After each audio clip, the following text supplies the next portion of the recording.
आप देख रहे हैं एकेएस ऑनलाइन क्लासेस। यहाँ आपको क्लास 11th और 12th का फिजिक्स, केमिस्ट्री, मैथ का कंप्लीट एनसीईआरटी तैयारी, बोर्ड एग्जाम स्ट्रेटजी और इम्पोर्टेंट क्वेश्चन बिल्कुल फ्री मिलेंगे।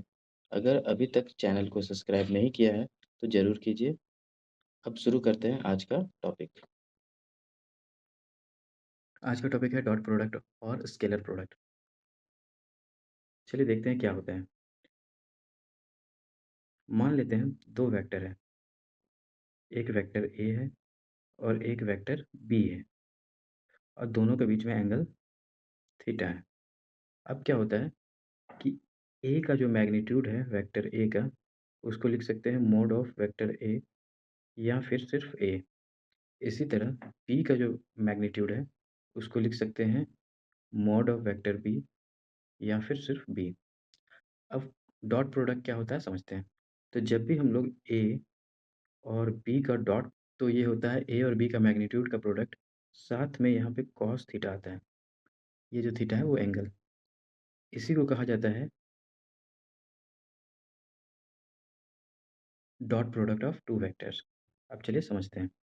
It is defined as the product of magnitude of vector A and vector B and cosine of angle theta between them. तो ये क्या होता है, वेक्टर ए और वेक्टर बी का मैग्नीट्यूड का प्रोडक्ट होता है और साथ में दोनों के बीच में जो एंगल होता है उसका कोसाइन आता है, जैसे कि यहाँ है। क्लियर है। It is the it is represented by vector A dot vector B equals to A B cos theta, जैसा कि अभी हम लोग यहाँ पे देख चुके हैं। अब क्या है कि यहाँ पे केस वन देखिए, when the two vectors are parallel. अब ये दो वेक्टर जो लिए हैं, अगर ए और बी पैरेलल होगा, जैसे ये वेक्टर ए है और ये वेक्टर बी है, तो ये दोनों पैरेलल है। तो पैरेलल होगा तो क्या होगा, दोनों के बीच का एंगल जो होगा थीटा, वो 0 डिग्री हो जाएगा। और जब हम यहाँ पे कॉस जीरो रखेंगे तो कॉस जीरो का वैल्यू कितना होता है, कॉस 0 डिग्री का वैल्यू होता है 1। तो ये क्या हो जाएगा, ए बी इंटू 1। तो फाइनली ये आ जाएगा ए बी। इसी तरह केस टू क्या है, when two vectors are mutually perpendicular. जब दो वेक्टर म्यूचुअली परपेंडिकुलर होगा, मतलब जैसे मान लेते हैं ये ए है और ये बी है, ये वेक्टर ए और ये वेक्टर बी। अब देखिए यहाँ दोनों के बीच में एंगल 90 डिग्री है। तो जब दोनों म्यूचुअली परपेंडिकुलर होगा तो एंगल आ जाएगा 90 डिग्री और कॉस 90 डिग्री का वैल्यू होता है 0। तो जब यहाँ कॉस थीटा का वैल्यू 0 पुट करेंगे तो मल्टीप्लाई करने के बाद ए और बी 0 से मल्टीप्लाई होके आ जाएगा 0। तो मतलब ये है कि जब दो वेक्टर म्यूचुअली परपेंडिकुलर होगा तो उसके डॉट प्रोडक्ट का वैल्यू आएगा 0। अब केस थ्री देख लेते हैं। When two vectors are anti parallel then theta equals to 180 degree. अब यहाँ थर्ड केस क्या है कि मान लेते हैं एक वेक्टर ए है और यहीं से एक वेक्टर बी है इधर। अब ये दोनों एक दूसरे से एंटी पैरेलल है, तो यहाँ पे एंगल हो जाएगा 180। तो 180 एंगल होगा। तो अब देखिए क्या होता है, कॉस 180 डिग्री का वैल्यू होता है -1। और जब यहाँ पे कॉस 180 का वैल्यू -1 पुट करेंगे तो ए बी जो होगा वो आ जाएगा माइनस ए बी। तो इस तरह से हम लोग देख सकते हैं ए डॉट बी का जो डॉट प्रोडक्ट होगा, अगर दोनों वेक्टर एंटी पैरेलल है तो वो आ जाएगा -ab। आया समझ में। चलिए आगे बढ़ते हैं।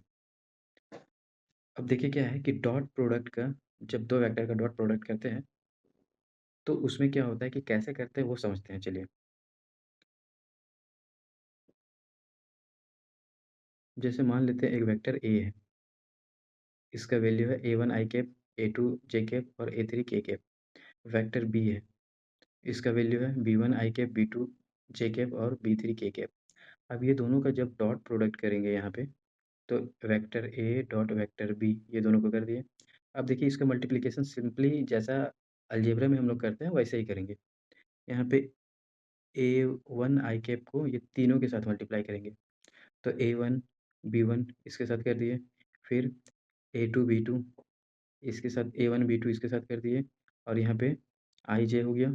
इसी तरह a1 आई कैप को इसके साथ जब करेंगे तो यहाँ पे हो जाएगा a1 b3 और ये आई कैप और जे कैप का डॉट प्रोडक्ट।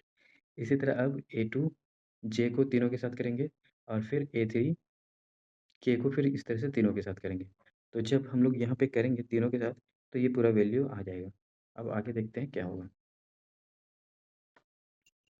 तो फाइनली जो वैल्यू आएगा वो A1 B1 A2 B2 और A3 B3 आएगा। अब ऐसा आ रहा है क्यों? क्योंकि देखिए, जब I और I1 का डॉट प्रोडक्ट करेंगे या J और J का डॉट प्रोडक्ट करेंगे या K कैप और K कैप का डॉट प्रोडक्ट करेंगे तो ये 1 होगा। लेकिन अगर I और J या I और K डिफरेंट वाला का जब डॉट प्रोडक्ट करेंगे तो वो 0 होगा। तो यहाँ पे देखिए, जब सेम वाला का करेंगे तो 1 1 आएगा और बाकी जितना डिफरेंट है वो 0 हो जाएगा। तो इसलिए I1 A1 B1 A2 B2 और A3 B3 आ रहा है। आया समझ में? अब देखिए properties of dot product. Dot product का प्रॉपर्टी क्या होता है? ए और ए का डॉट प्रोडक्ट ए स्क्वायर होगा। ए डॉट बी जो होगा बी डॉट ए के इक्वल होगा। फिर ए डॉट बी प्लस सी, ये अंदर मल्टीप्लाई हो जाएगा ए डॉट बी और ए डॉट सी। फिर C dot A dot B अगर करेंगे तो ये इक्वल होगा C dot A plus sorry dot A into B का। फिर जब ए और बी का डॉट प्रोडक्ट करेंगे तो magnitude of A magnitude of B का प्रोडक्ट साथ में कॉस थीटा। तो चलिए आगे देखते हैं। अब समझते हैं वेक्टर प्रोडक्ट और इसको क्या बोलते हैं? Cross product. अब देखिए क्या है, मान लेते हैं एक वेक्टर ए है, ये है वेक्टर ए और ये है वेक्टर बी, दोनों के बीच में एंगल है थीटा। तो उसी तरह वेक्टर ए का मैग्नीट्यूड जो होगा उसको मोड ऑफ वेक्टर ए या ए लिख सकते हैं।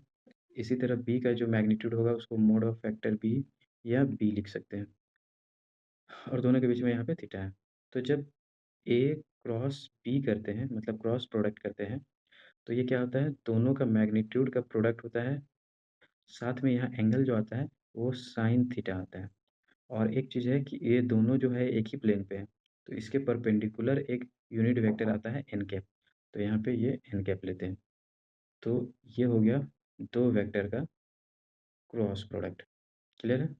डिफिनेशन से समझते हैं।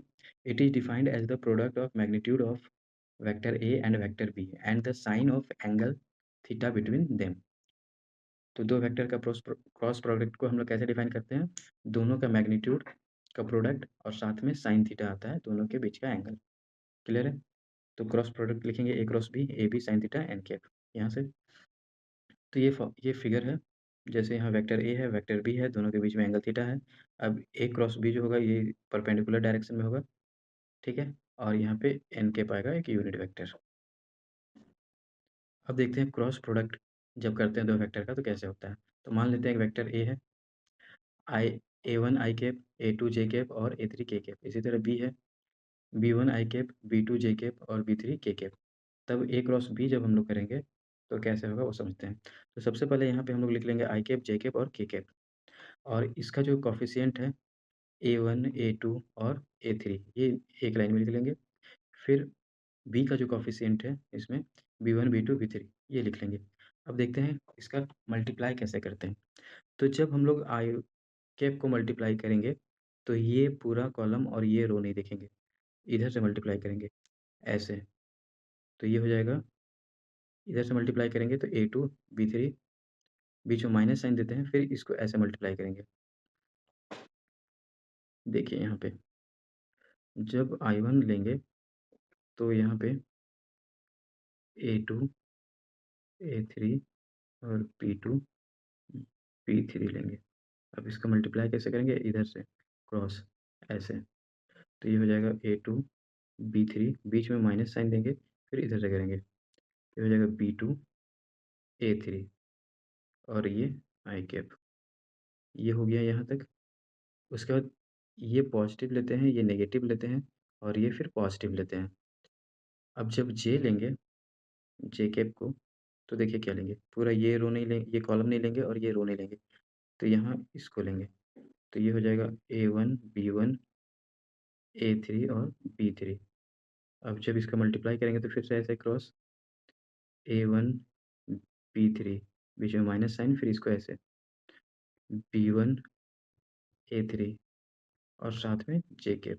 तो देखिए ये वैल्यू आ गया जे कैप और यहाँ माइनस। फिर इसको जब लेंगे के कैप को तो यहाँ प्लस लेंगे, तो यहाँ ले लिए प्लस। अब के कैप लेंगे तो ये पूरा ये रो नहीं और ये कॉलम नहीं, तो इसको लेंगे तो के कैप का भी समझ लेते हैं। A1, A2, B1, B2। फिर से उसी तरह पहले इधर मल्टीप्लाई करेंगे तो A1, B2, बीच में माइनस साइन, फिर इधर मल्टीप्लाई करेंगे B1, A2 और यहाँ पे के कैप। तो देखिए ये वैल्यू आ गया। तो इस तरह से क्रॉस प्रोडक्ट हम लोग करते हैं। अब यहाँ पे ध्यान देना है कि आई कैप क्रॉस आई कैप सेम है या जे कैप क्रॉस जे कैप सेम है, के कैप क्रॉस के कैप यहाँ भी सेम है। तो जब सेम वाला क्रॉस प्रोडक्ट करेंगे तो जीरो होगा। उसके बाद आई और जे का क्रॉस करेंगे तो के आएगा, जे और के का क्रॉस करेंगे तो आई आएगा, के और आई का क्रॉस करेंगे तो जे आएगा। अब इसका रिवर्स करेंगे, जैसे यहाँ आई और जे था, अब जे और आई करेंगे तो माइनस के आएगा। यहाँ जे क्रॉस के है, अब उसका रिवर्स करेंगे के क्रॉस जे तो यहाँ माइनस आई आएगा। फिर यहाँ पे के क्रॉस आई कैप है, अब इसका रिवर्स कर देंगे आई और के तो ये माइनस जे आएगा। केस वन समझते हैं। Cross product of two parallel और anti parallel vectors is zero. तो दो पैरेलल या एंटी पैरेलल वेक्टर होगा वो क्रॉस प्रोडक्ट जीरो होगा, जैसे कि हम लोग इस पॉइंट में देखें। इसी तरह म्यूचुअली परपेंडिकुलर जब होगा, cross product of two mutually perpendicular vector is equal to the product of magnitude of the two vectors. तो जब भी दो म्यूचुअली परपेंडिकुलर वेक्टर का क्रॉस प्रोडक्ट करेंगे तो इक्वल होगा ये दोनों वेक्टर के मैग्नीट्यूड के प्रोडक्ट का। अब समझते हैं क्रॉस प्रोडक्ट का कुछ प्रॉपर्टी। तो A cross B minus B cross A ऐसा इक्वल होगा। फिर ए बी प्लस सी में क्रॉस करेंगे तो ये ए क्रॉस बी और ए क्रॉस सी प्लस में आ जाएगा। इसी तरह से ये भी होगा। और यहाँ देखिए एम ए क्रॉस बी अगर करते हैं तो ये ए क्रॉस एम बी हो जाएगा। इसी तरह B plus C dot A multiply करेंगे तो ये इसमें भी आएगा क्रॉस और ए सी में भी आएगा क्रॉस। फिर ए क्रॉस ए करेंगे तो जीरो हो जाएगा क्योंकि ये पैरेलल हो जाएगा। इस तरह से यहाँ पे अगर हम लोग ए क्रॉस बी का होल स्क्वायर करेंगे तो ये A cross magnitude of A का स्क्वायर मैग्नीट्यूड ऑफ बी का square minus A dot B का स्क्वायर आता है। इस तरह से कुछ प्रॉपर्टीज़ है। चलिए आगे देखते हैं। आगे क्या है, एक क्वेश्चन है। ये क्रॉस प्रोडक्ट से क्वेश्चन है। क्वेश्चन समझते हैं। The vector A has a magnitude of 5 unit. तो वेक्टर ए का जो मैग्नीट्यूड है वो है 5 यूनिट। उसके बाद B has a magnitude of 6 unit और बी का जो मैग्नीट्यूड है वो 6 यूनिट है।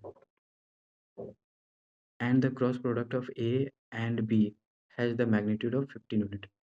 अब ए क्रॉस बी का मैग्नीट्यूड है, मतलब मॉड में ले लेंगे तो मैग्नीट्यूड हो जाएगा, ये दिया हुआ है 15 unit. Find the angle between A and B. तो ए और बी के बीच में एंगल कितना होगा ये फाइंड करना है। तो हम लोग देख चुके हैं फार्मूला ए क्रॉस बी जो होता है वो ए बी साइन थीटा होता है। इसका वैल्यू दिया है 15, ए का वैल्यू 5, बी का वैल्यू 6 और साइन थीटा। अब 5 से इसको कैंसिल कर देंगे, ये 3 टाइम्स में कैंसिल हो जाएगा। फिर ये 1 और ये 2 टाइम्स में कैंसिल हो जाएगा। तो यहाँ से क्या आएगा, साइन थीटा, ये 2 इधर डिवाइड आएगा तो साइन थीटा इक्वल्स टू 1/2। अब जब साइन थीटा इक्वल्स टू 1/2 आ जाएगा तो यहाँ पे थीटा साइन कितना का वैल्यू होता है 1/2, तो साइन 30 डिग्री का वैल्यू होता है 1/2, इसलिए थीटा इक्वल्स टू 30 डिग्री। ये हो गया आंसर। क्लियर है। चलिए आगे समझते हैं representation of unit vector in a circle. Unit vector को एक सर्कल में कैसे रिप्रेजेंट करते हैं क्रॉस प्रोडक्ट के लिए, इसको समझते हैं। जैसे मान लेते हैं ये एक सर्कल है, यहाँ पे आई कैप है, यहाँ पे जे कैप है और ये के कैप है। अगर हम लोग एंटी क्लॉकवाइज मूव करेंगे तो आई कैप क्रॉस जे कैप ये देगा के कैप। आई कैप क्रॉस जे कैप के कैप दिया। इसी तरह जे कैप क्रॉस के कैप करेंगे तो ये दे देगा आई कैप। फिर के कैप क्रॉस आई कैप करेंगे तो वो जे कैप दे देगा। मतलब जब भी हम लोग एंटी क्लॉकवाइज में मूव करेंगे तो ये दोनों का क्रॉस प्रोडक्ट नेक्स्ट वाला देगा। इसी तरह जब क्लॉकवाइज मूव करेंगे तो जैसे के कैप क्रॉस जे कैप तो ये दे देगा माइनस आई कैप। इसी तरह जे कैप क्रॉस आई कैप तो ये दे देगा माइनस के कैप। मतलब क्लॉकवाइज घूमेंगे तो माइनस में आएगा वैल्यू और एंटी क्लॉकवाइज घूमेंगे तो प्लस में आएगा। तो फ्रेंड्स आज की इस वीडियो में इतना ही। अगर ये वीडियो आपको हेल्पफुल लगे तो चैनल को सब्सक्राइब कर लीजिए, वीडियो को लाइक कर लीजिए और इस वीडियो को अपने दोस्तों तक भी ज़रूर शेयर कीजिए।